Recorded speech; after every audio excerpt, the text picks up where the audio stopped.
When they looked at my shoes, I knew they weren't really looking at me. That was the moment I realized appearances could build walls taller than any house.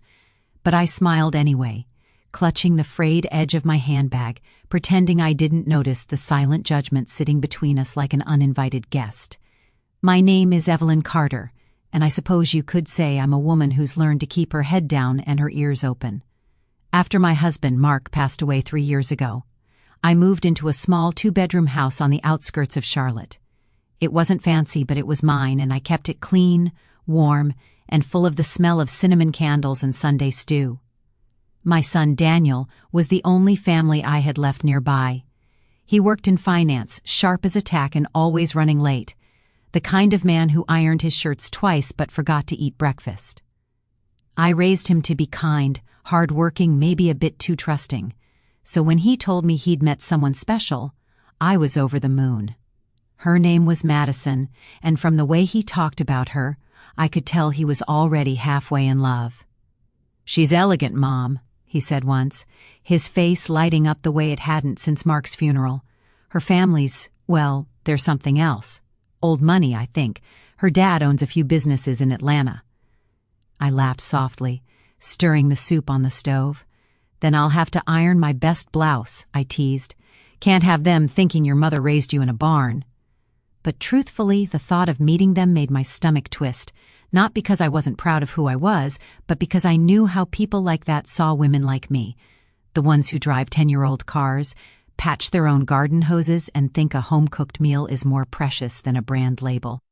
Still, I wanted to make a good impression, for Daniel's sake. So when Madison invited me to dinner with her family, I made a small decision, one that would change everything. I decided to act a little poorer, a little plainer, a little naive, not out of shame, but out of curiosity. You see, sometimes people reveal who they are when they think you're beneath them. The night of the dinner, I wore a faded floral dress I'd kept for gardening and tied my hair in a loose bun. My shoes were scuffed, my handbag small and old, not a deliberate disguise, but it helped the illusion. I left my pearl earrings on the dresser. When I arrived, their house nearly took my breath away. A white-columned mansion sat behind iron gates, lit up like a wedding cake. Madison's mother, Victoria Hale, greeted me at the door in a silk blouse that probably cost more than my monthly groceries. Her perfume filled the air, sharp and floral, the kind that lingers in your throat. "Oh, Mrs. Carter, is it?" she said, her voice sweet but her eyes cool. "Please come in. We don't stand on formality here." But everything about that house was formality, from the spotless marble floors to the way Madison's father, Richard, barely looked up from his wine when I entered. The table was set with more silverware than I'd ever seen used in one meal. Daniel rushed over, his face full of that same nervous excitement. "Mom, you made it! Doesn't this place look amazing?" I smiled, brushing a hand over his sleeve. "It does, sweetheart. You look handsome tonight." Madison came forward, all grace and charm, kissing my cheek lightly. "We're so glad you could make it, Mrs. Carter. I hope you're hungry." "Oh, I'm always hungry," I chuckled softly, earning a polite laugh from her and a faint frown from her mother. Dinner began with small talk, the kind that sounds polite but feels like an exam. Victoria asked where I lived. I told her a small home just off Eastfield Road. She nodded, the kind of nod that says, "I see." Richard asked what I did for a living. I told him I cleaned houses part-time and helped at the local library on weekends. That was when I noticed the flicker in Madison's eyes. Embarrassment. Just a hint, but enough. Her mother smiled thinly. "How admirable! It's rare to find people who still take pride in simple work." Her tone made the word simple sound like a stain. I laughed softly, pretending not to notice. "Oh, I do. There's something peaceful about polishing wood until it shines. Gives you time to think." Richard lifted his glass. "A philosopher with a mop, now that's something." Daniel shifted uncomfortably. "Dad, come on," I put a hand on his arm. "It's all right, honey. Everyone has their place in the world." And for the rest of the night, I played my part perfectly, smiling kindly, speaking gently, letting them underestimate me with every word. But when dessert came, something unexpected happened. Madison's younger brother, Ethan, a sharp-eyed man in his 20s, leaned back in his chair and said casually, So, Daniel, did you tell your mom about the investment plan? The one Dad's helping you with? I froze, spoon halfway to my mouth. Investment plan? Daniel cleared his throat. We haven't really talked about it yet. Oh, well, you'll love it, Mrs. Carter, Victoria chimed in. Richard's guiding Daniel through some exciting opportunities. Family partnerships, you might say. She smiled like it was a compliment. But something about the way Ethan smirked and the way Daniel avoided my gaze made my stomach sink. I didn't ask questions that night. I just smiled, thanked them for dinner, and drove home under a heavy silence. The next morning, I sat at my kitchen table with a cup of black coffee and stared at the wall clock. Tick, tick, tick. Every sound felt louder than the last. Maybe it was nothing. Maybe Daniel was just embarrassed to tell me. Or maybe something wasn't right. That was the first crack, the faintest sound of something breaking underneath the surface. And I didn't know it yet, but pretending to be naive had just opened a door I'd soon wish I'd left closed. For the next few days, I tried to push that dinner out of my mind, but the unease clung to me like the smell of grease after frying. Daniel stopped by that Friday night. He looked tired, the kind of tired that lives behind the eyes, not in the body. I was sitting at the kitchen table, mending one of his old shirts. Long week? I asked, trying to sound casual. He sighed, loosening his tie. Yeah, Mom. Just a lot going on. Work's been insane. I nodded, my hands stilling on the fabric. Madison treating you well? He smiled faintly. She's amazing. Her family's been helping me a lot, actually. Helping how? He hesitated just for a second. You know, career stuff, networking, investments. That word again, investments. It rolled off his tongue too easily. I put down the needle and thread. Daniel, you've always been good with numbers, but you're still learning the ropes. Be careful with money that isn't yours, okay? He laughed, that polite little laugh he used to give teachers when he didn't want to argue. Mom, it's not like that. They're just teaching me how things work at their level. Their level. Something about the way he said it made me ache inside. It was as if he'd built an invisible wall between us and decided which side I belonged to. That night, after he left, I went to my small front porch, sat on the steps, and let the cool air fill my lungs. The crickets hummed softly in the grass, and I thought of Mark. He'd been a cautious man, never trusted people who smiled too wide while talking about money. People who sell dreams, he used to say, often hide the bill until it's too late. The next morning I baked a batch of pecan pie. It wasn't a special occasion, but I wanted an excuse. I packed it neatly, tied it with a ribbon, and decided to drop by Madison's house unannounced. Just a mother visiting her future daughter-in-law. When I arrived, the housekeeper opened the door, looking startled. Mrs. Carter! Oh, Miss Madison didn't mention, that's all right, I said kindly. I won't be long. Just wanted to drop this off. Before she could stop me, I stepped into the hallway. I knew it was forward of me, but I've learned that sometimes a woman must walk past politeness to find the truth. The house smelled like jasmine and lemon polish. Voices echoed faintly from the study. I heard Madison's sharp laugh and Daniel's voice, softer, uncertain. It's just a lot of money, Mads. I don't know if I'm ready to commit that much. You're not committing, babe, she said, her tone smooth and coaxing. You're investing. It's your future. My dad says it's foolproof. There was a pause. Then Madison again, lower, firmer. Don't worry about your mom. She wouldn't understand all this finance stuff anyway. I froze, the pie box trembling in my hands. My breath came slow, quiet. Maybe, Daniel said finally, his voice heavy. But she's always been right about people. Something in Madison's tone sharpened. Are you saying you don't trust my family? No, I didn't hear the rest. My pulse was too loud in my ears. I turned and left quietly, placing the pie on the entry table. Outside, I leaned against my car and let out a long breath. I wasn't angry, not yet, just disappointed, because I knew what it meant when people started separating you from your child with words like simple or old-fashioned. It meant they were building something and they didn't want you to see it. Over the next week, Daniel stopped answering my calls as often. Madison began texting me herself, polite but distant. Daniel's really busy with work this month, Mrs. Carter. Hope you're doing well. Something was changing and not for the better. Then one afternoon, I went to the local bank to deposit a small check. As I was waiting in line, I overheard a familiar name. Hale Investment Group, the teller said to the man ahead of me. They've been opening a lot of new accounts lately. My head turned instinctively. Sorry, I said to the teller once the man left. Did you say Hale, as in Richard Hale? She nodded, flipping through her logbook. Kia thought I couldn't turn off. I kept seeing that document in my mind, non-refundable buy-in. $150,000.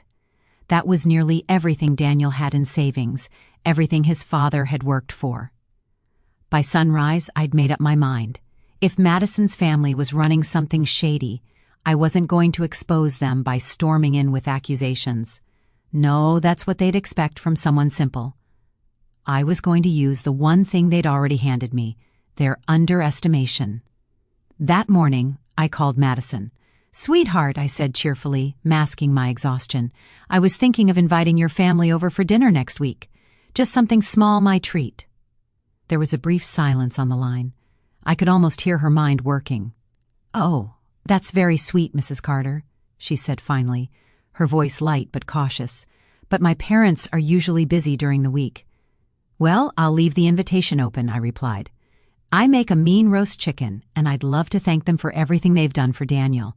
She hesitated again. I'll check with them and let you know. When I hung up, I smiled to myself. If someone doesn't want to come into your home, it usually means they've got something to hide. Over the next few days, I began collecting little pieces of the puzzle quiet, careful. At the library where I volunteered, I asked Martha, an older friend who'd worked as a paralegal before retirement, about private investment partnerships. She adjusted her reading glasses, peering at me over the top of her book. They're not illegal, Evelyn, but they can be tricky. No regulation, no guarantees. Ged politely, though Victoria's laughter sounded like a piano missing a few keys. Halfway through the meal, I poured everyone some sweet tea and leaned back. So, Richard, I began gently, Daniel tells me you're helping him with some investments. That's very generous of you. He looked up, eyes sharp but smiling. Oh yes, I believe in family partnerships. Keeps wealth where it belongs among those who deserve it. I tilted my head. And how does that work exactly? I'm afraid I'm not much of a businesswoman. He chuckled. Well, I doubt you'd understand the details, Mrs. Carter. But in simple terms, Daniel puts in some capital, and we handle the growth side. Ah, I said softly. So you hold the money? Temporarily, he said quickly. Everything's perfectly legal. Victoria reached over to touch his hand, a gesture that looked rehearsed. You're making it sound so formal, dear. We just want to help Daniel secure his future. I nodded slowly. That's kind of you. Then I smiled a sweet, harmless smile and said quietly, because I was looking at his savings account the other day. He's already transferred a large amount. I suppose that's the investment? The table went silent. Daniel's fork froze midway to his mouth. Madison's lips parted slightly, eyes darting to her father. Victoria's smile wavered, just enough for me to see the edge of something cold underneath. Well, she said lightly, money moves quickly in these things. You shouldn't worry yourself with numbers, dear. Daniel's an adult. I kept smiling. You're right. I just like to know where my late husband's money goes, that's all. He worked too hard for it to disappear into someone else's pocket. Richard's jaw tightened. Madison reached for her napkin. Daniel looked like he wanted to sink into the floor, and then, as if on cue, my recorder blinked softly under the napkin holder. I'd gotten what I came for, their reactions, their words, and the proof that something wasn't as innocent as they wanted me to believe. Dinner ended in polite tension. They thanked me, complimented the meal, and left quickly. Daniel stayed behind, pacing. Mom, what was that about? You embarrassed them! I looked at him, my voice calm but steady. I embarrass no one. I just asked where my husband's money is going. His face paled. What do you mean? Daniel, I said softly, reaching for his hand. How much did you give them? He hesitated. His lips trembled before he whispered, all of it. My chest tightened. How much? Dad's insurance money, the whole $150. And there it was, the truth, bare and cruel. I didn't shout. I didn't cry. I just stood there, staring at the son I'd raised with love and honesty, realizing he'd been led straight into a trap. For a long moment, Daniel and I just stood there in the kitchen, two people divided by the quiet weight of what had just been said. The sound of the clock filled the silence, steady and cruel. "All of it?" I whispered again, needing to hear it once more, as if repetition might make it less real. He nodded, eyes downcast. "It was supposed to be temporary. Mr. Hale said the returns were guaranteed within a few months. I thought—" He didn't finish. I reached up, placing a trembling hand on his cheek. "You thought you were securing your future," I said softly. "You thought they saw you as family." He swallowed hard, tears gathering in his eyes. "I messed up, Mom. I messed up so bad." "No," I said, voice low and steady. "You trusted the wrong people. That's not the same thing." He dropped into a chair, shoulders slumped, and covered his face with both hands. "What am I supposed to do now?" "They said the contract was binding. I can't get it back." That word again, contract. I turned away, my mind already moving faster than my heart could keep up. "Show me," I said after a moment. "The papers you signed. Every single one." He hesitated, but eventually pulled a folder from his briefcase. I flipped through it carefully. The signatures were his, neat and young. But the legal terms, they were written in the kind of lawn. Gouage, designed to confuse. Buried in the middle was a clause: all investment amounts are final and non-refundable under Clause 3.2. Any disputes to be resolved by internal arbitration. Internal arbitration. That meant they judged themselves. It was airtight. But as I scanned further, something caught my eye: the date.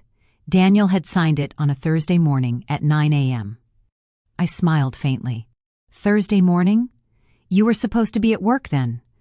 "Yeah," he said. "Madison told me to meet them at their country club. She said it was important." I nodded slowly, closing the folder. "Good." He frowned.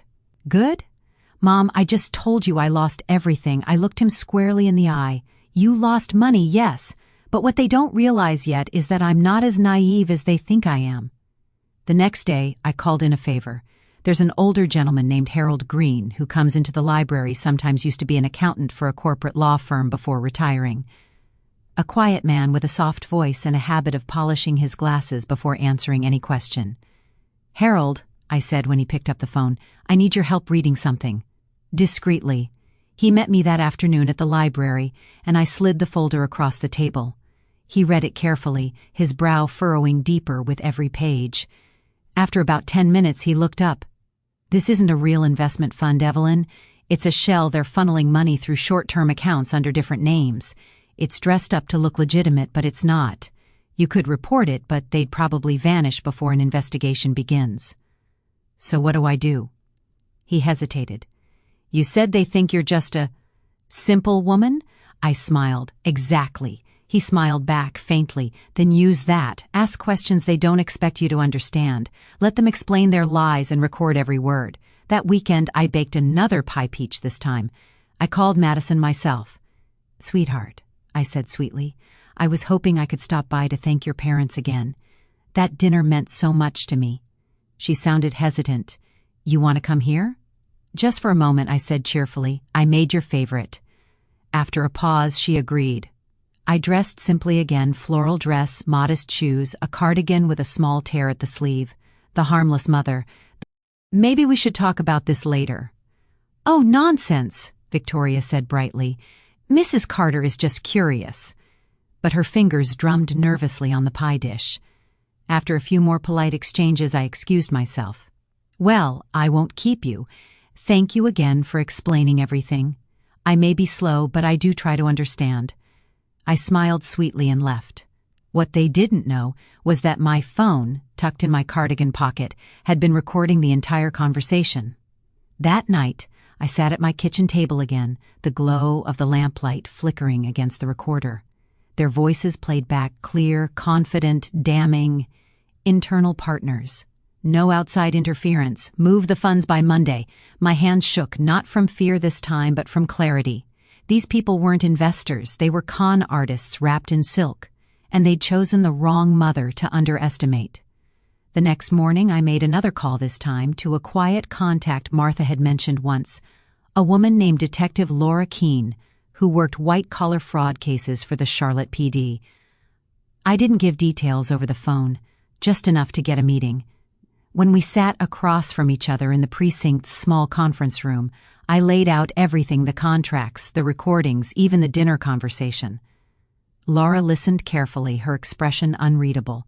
Then she said, "Mrs. Carter, if this checks out, you might have just helped us crack a much larger case.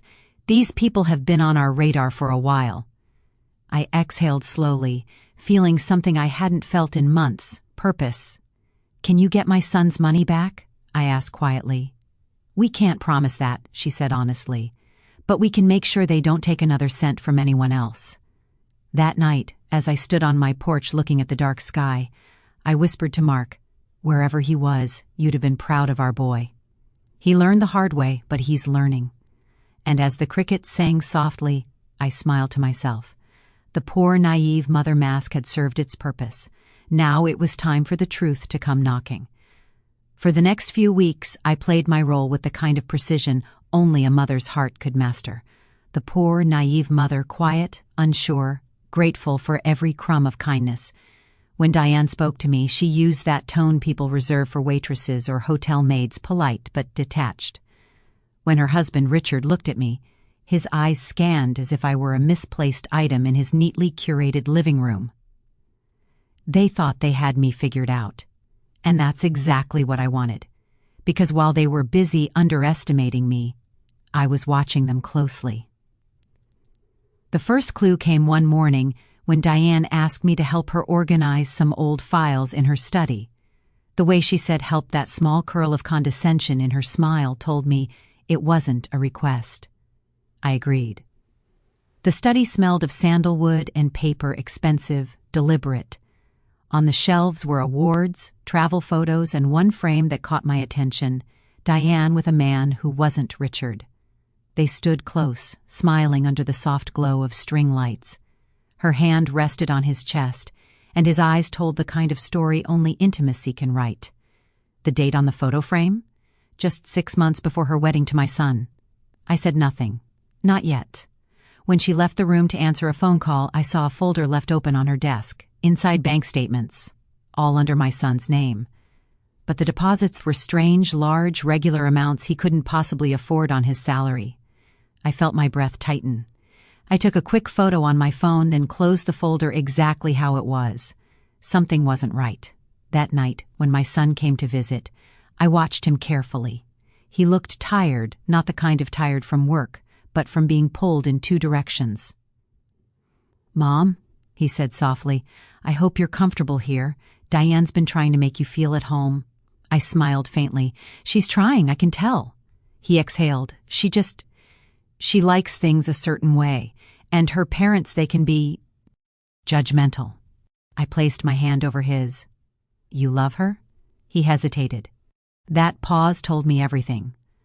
"I do," he said finally, "but sometimes I feel like I'm trying to keep up with a version of myself that doesn't exist." I felt a lump form in my throat. "And what version do they want?"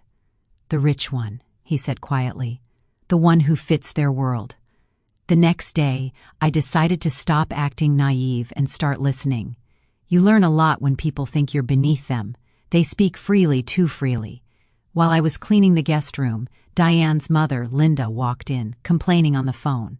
Her voice was sharp, impatient. "No, he doesn't suspect anything yet," she said. "The prenup's already done, it's airtight. Her name stays on everything, his doesn't. Once she has full control, she'll decide what to do next." I froze behind the door. Control. That was the word that clanged in my head like a bell. They weren't just looking down on me, they were setting my son up for a financial trap. When she hung up, I quickly stepped into view, pretending to fix the bedsheets. "Oh, I didn't see you there," she said, startled. "Sorry," I murmured. "I was just tidying up." Her smile was tight, forced. "You're very helpful." That word again, helpful. A polite insult wrapped in sugar. That evening, I sat on the balcony of my small guest room, watching the city lights flicker. The cool air smelled faintly of rain. My phone buzzed a text from my son. "Mom, thank you for being patient with everyone. Diane said you're really trying." I stared at the message for a long time. Then I replied, "Some things are worth the patience, son, but patience isn't the same as blindness." The next morning, I left the house early under the pretense of buying groceries. Instead, I went to the local county office. I wanted to know if any property had recently changed hands under my son's name or Diane's.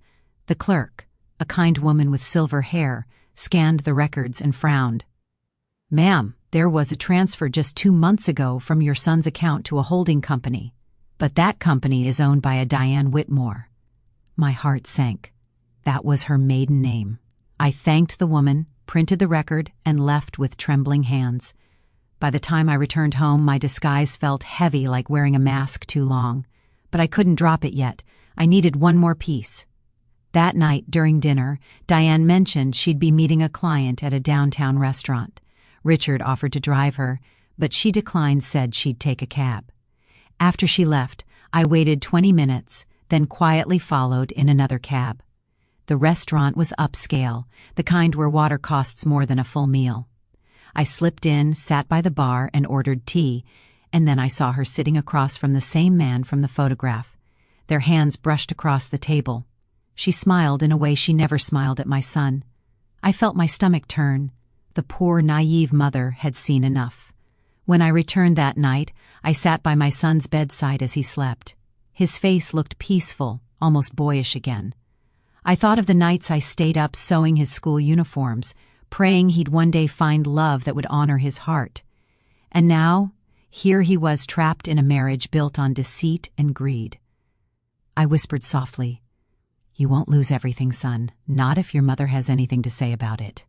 That was the moment I decided the mask would stay a little longer, but next time it would serve a purpose. Because sometimes, to protect the ones you love, you must let the world believe you're smaller than you are.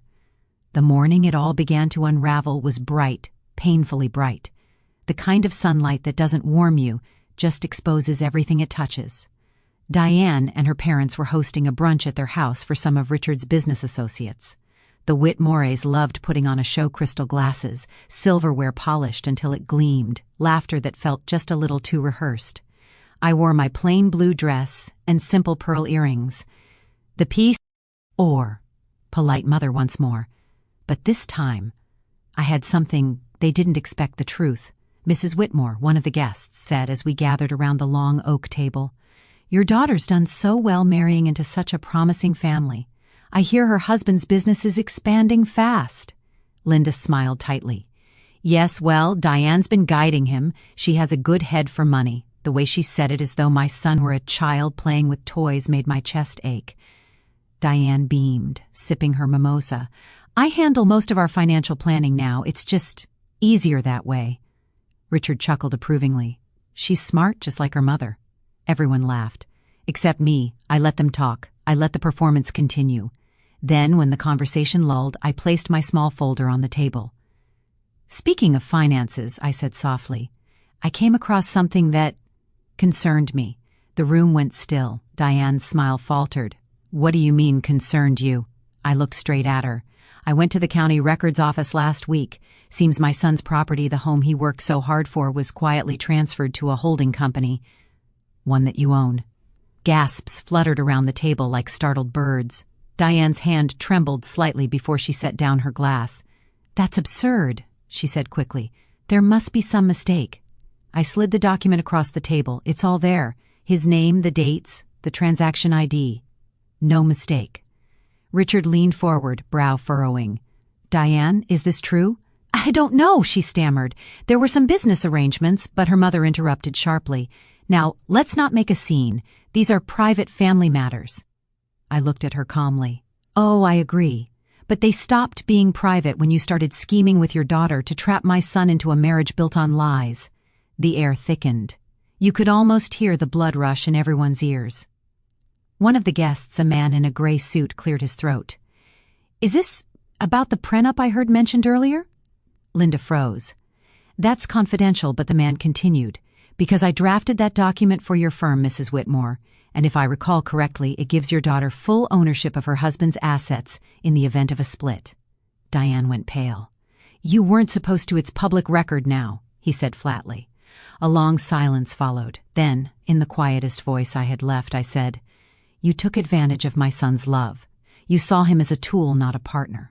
And you used me because you thought I was too naive to notice." My voice didn't rise. It didn't need to. The truth carried its own weight. Diane's composure shattered.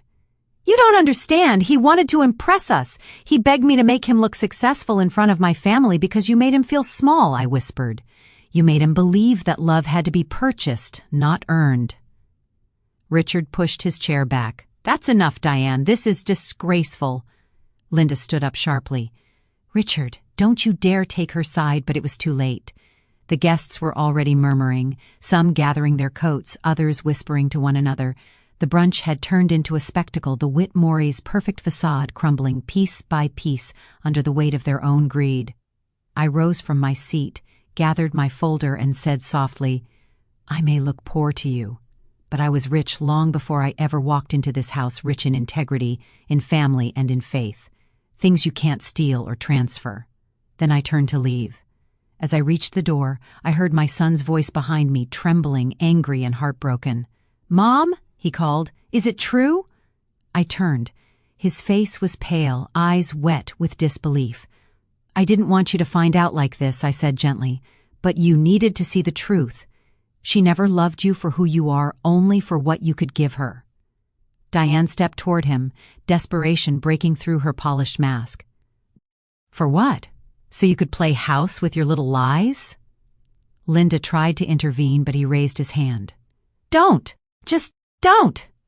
He turned to me, voice breaking. "Mom, can we go home?" I nodded, swallowing the lump in my throat. "Let's go home, son." When we stepped outside, the cool air hit my face like a blessing. I looked back once through the wide glass doors. Diane stood frozen, tears streaking her expensive makeup. Her mother was arguing with Richard, who now looked more disappointed than angry. For a brief moment, I almost pitied her. Almost. But pity is not the same as forgiveness. Some lessons life insists on teaching the hard way. That evening, back in our small, cozy house, the one my son had wanted to sell before the marriage, we sat on the porch with 2 mugs of coffee. The sun dipped low, painting the sky with quiet redemption. He sighed. "I can't believe it. All this time..." "You believed in love," I said. "There's no shame in that. What matters is what you do next." He nodded slowly. "I want to start over. Build something real this time." I smiled. "Then you already have."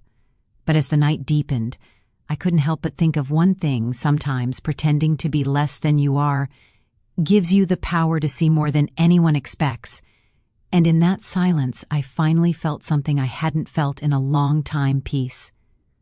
The days that followed were quieter, the kind of quiet that feels both heavy and healing. For the first time in months, our house didn't feel like a memory. It felt alive again. The hum of the refrigerator, the smell of coffee in the morning, the creak of the old wooden steps, they weren't just sounds anymore. They were proof of survival. Ryan started spending more time outside, fixing the fence that had been broken since spring, mowing the lawn, repainting the front porch. Small things, healing things. One afternoon, as I brought him lemonade, he paused mid-brush and said softly, "You know, Mom, I kept asking myself how I missed all the signs. How could I not see what she was doing?" I set the glass down beside him. "Because you loved her," I said. "And love doesn't make us blind, it just makes us hopeful. You saw what you wanted to build, not what she wanted to take." He nodded, eyes glistening. "I feel so foolish." "You're not foolish," I said. "You're human. And sometimes the smartest lesson is the one that hurts the most." He smiled weakly, brushing paint across the wood in long, steady strokes. "You always make it sound so simple." "It's not simple," I replied. "It's just true." Weeks passed. Word spread quickly about the Whitmore's scandal. Richard's business lost a few major clients. Linda stopped showing up at charity luncheons. And Diane sent my son a message, a long one, full of apologies and explanations that didn't quite sound like either. Ryan didn't reply. He just showed me the message and asked, "Should I forgive her?" I looked at him carefully. "Forgiveness isn't about her, son. It's about freeing yourself from what she did. If you hold on to the anger, she still owns a piece of your peace." He sighed. "So I should forgive her?" I smiled faintly. "You should let her go. That's its own kind of forgiveness." He nodded, and in that small moment, I saw the man I'd always hoped he'd become, not rich, not perfect, but grounded. A few months later, he decided to move into a modest apartment downtown. It was closer to his new job, one he got on his own merit, not through Diane's connections. The day he packed his things, I helped fold shirts into a box labeled "Starting Over." "Do you think I'll ever trust again?" he asked quietly. "Yes," I said. "But next time, you'll trust the person who looks at you the way you look at them, not the way the world expects them to." He smiled. "You make it sound easy." "It never is," I admitted. "But it's worth it." When he left that evening, he hugged me longer than usual. I could feel his heartbeat steady against mine, the kind of steady that only comes after the storm has passed. Life settled into an rhythm after that. I went back to volunteering at the local library, spending my mornings helping children pick out books. There's something healing about small voices asking, "Can you help me find something happy to read?" And sometimes, while shelving books, I'd think about Diane, where she might be, what she might have learned. Maybe she found her own mirror somewhere along the way. Maybe not. But I no longer needed to know. Because peace isn't about having answers, it's about no longer needing them. One rainy afternoon, months later, Ryan visited. He looked stronger, lighter. There was a new calm in his voice. "I met someone," he said, his cheeks slightly pink. I raised an eyebrow. "Oh?" "She's nothing like Diane," he said quickly, smiling. "She's kind. She listens. She laughs at the small things." I reached across the table, touched his hand, and said, "Then she sounds like someone worth keeping, not because she's perfect, but because she's real." He nodded, his smile soft and genuine, and in that moment I realized the story wasn't about Diane anymore. It was about my son finding his way back to himself. That night, after he left, I sat by the window with a cup of tea, listening to the rain against the glass. For a long time, I thought pretending to be poor and naive was a weakness, a mask I wore to survive their arrogance. But I see now, it was a strength. Because in their eyes, I was invisible, and invisibility gave me power. It gave me the chance to see their truth without them ever seeing mine. It's strange, isn't it? Sometimes the world measures worth in dollars, in houses, in designer shoes. But true wealth lives in silence, in dignity, in patience, in knowing who you are when no one's watching. When I went to bed that night, I whispered a small prayer, not for revenge or regret, but for gratitude.